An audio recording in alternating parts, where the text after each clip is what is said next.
Good morning, everybody. Mike Vacchi, Princetontrader.com, here with your Thursday morning market webcast. Okay, so bear market rallies, resistance to the 200-day, 50, all things we talked about yesterday, rejected down, traded as low as 26.52 quarters. So 29.47, 26.53, that's 10%.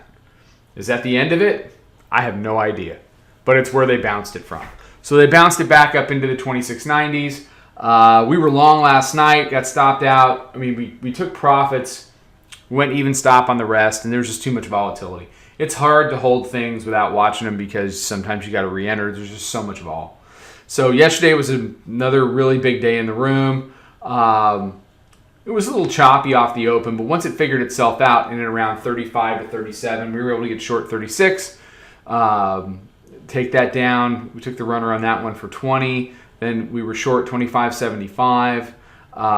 But the best setup of the day was our proprietary lower level that created a bearish bias, was retested at 27.28 half, and then the bottom fell out for the runner. It was a 64 handle runner.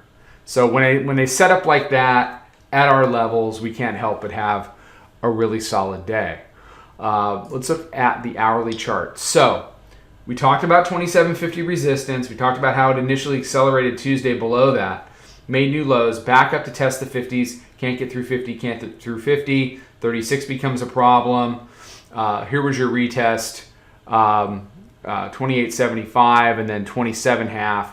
Tested it once, gave you a second bite at the apple, and then down to that 10% correction area.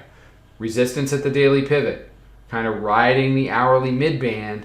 So right now I'm flat. I really have no intention of doing anything before the open, and then we'll see how this thing wants to open up and how it wants to trade.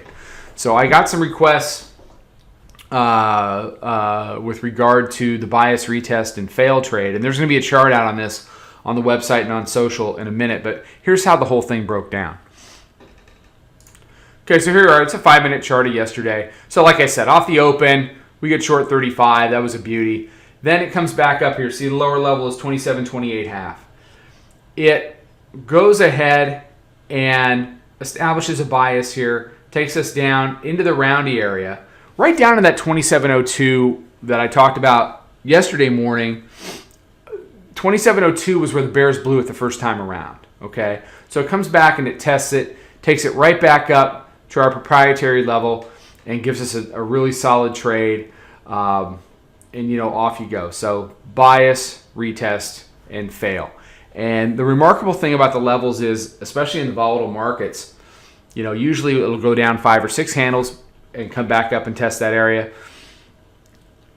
I can't tell you how many times over the course of many years that it has gone and done 20 handle moves down, come back up to kiss that area and go.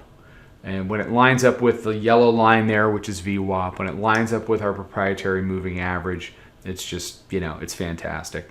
We got another bite at the apple, although, we just let what we were in continue to work. Came back up to test proprietary moving average there at 27.10, and then, another 50 handle flush. Now, through all of that, as I look at this chart, I would like to tell you that there was some panic in the tape, but I didn't feel any panic. What I did feel was a little bit of liquidation into the close, but not everybody scrambling for a fire exit.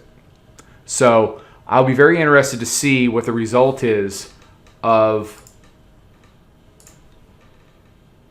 this move higher, whether it can hold daily pivot and whether it can create a lower low. As we get back to the daily chart, before I let you go, I said this before and I'll say it again. This is more time than we've spent below the 200-day moving averages, and that's the exponential. The simple is more like 70, 71. You're talking about sessions at a time, and you're talking about interacting it over the course of about 10 to 11 sessions in a row. I never announce character changes in the market. I don't pick tops. I don't pick bottoms. I trade my stuff. And, we take advantage of whatever the tape presents us on any given day. What I will say is for the last year and a half, I've noticed, and we've mentioned in the room, very little changes to the tape. And what I did say to my subscribers yesterday, and what I'll say to all of you now is, for years, I would say, look, we're buying dips because the dip buyers have no fear, and they're the ones that are coming in making money every day. And if you want to come in and make money every day, you have two choices. You can be short or you can make money. That's no longer the situation. These dip buyers do have fear.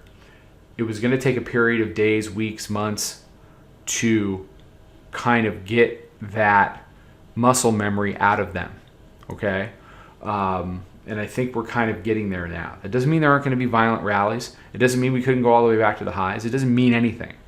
But what it does mean in the moment, what it does mean this week, what it has meant for the last 5, 6, 7, 8 sessions is that these dips are still to a certain extent being reflexively bought, but now they are being reflexively sold.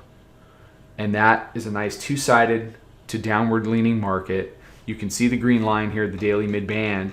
At some point we'll interact with the daily mid-band, either as a function of time as the back end numbers fall off of that moving average, or as a function of price.